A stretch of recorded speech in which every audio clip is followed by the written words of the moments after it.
आरक्षण पर supreme court का बड़ा फैसला। SC/ST आरक्षण पर संजय सिंह का आया बड़ा बयान। 341 में आरक्षण का आधार शुद्ध रूप से जातीय भेदभाव है, आर्थिक ही नहीं है।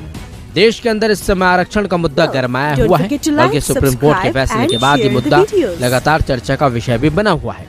जहां तमाम राजनीतिक दल सुप्रीम कोर्ट के फैसले का विरोध कर रहे हैं, तो इसी बीच इस मामले पर अब आम आदमी पार्टी के सांसद संजय सिंह का बयान सामने आया है। संजय सिंह ने इस मामले पर अपनी प्रतिक्रिया दी है।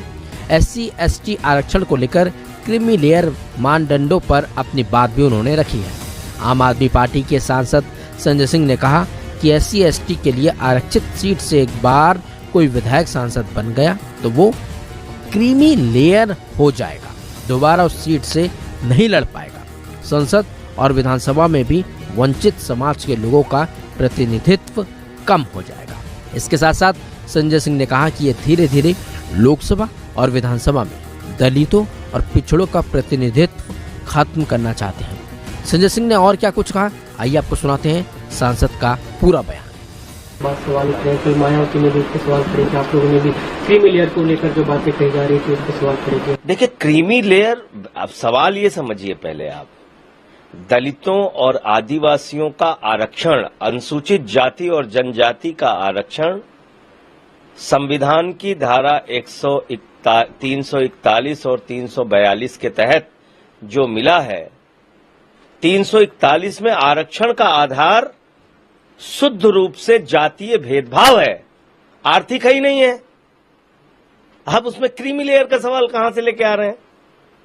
मुझे आप बताइए, बीजेपी का एक सांसद अगर SC रिजर्व सीट से एक बार सांसद बन जाएगा तो वो तो क्रीमी लेयर हो जाएगा, फिर दोबारा उस सीट से चुनाव नहीं लड़ सकता।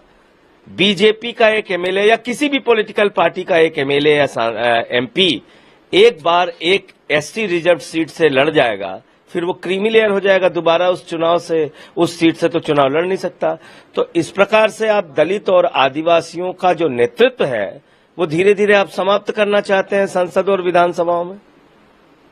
भाई, एक बार में किसी का नेतृत्व उभर के नहीं आ पाता सामने कि आपने एक बार MP बना दिया, MLA बना दिया, लेकिन आपकी डेफिनेशन के हिसाब से तो वो तो क्रीमी लेयर में चले जाएंगे, फिर दोबारा उस सीट से चुनाव नहीं लड़ पाएंगे।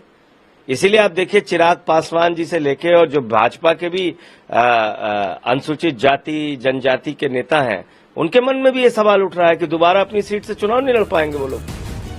फिलहाल इस खबर में बस इतना ही। अपडेट्स के लिए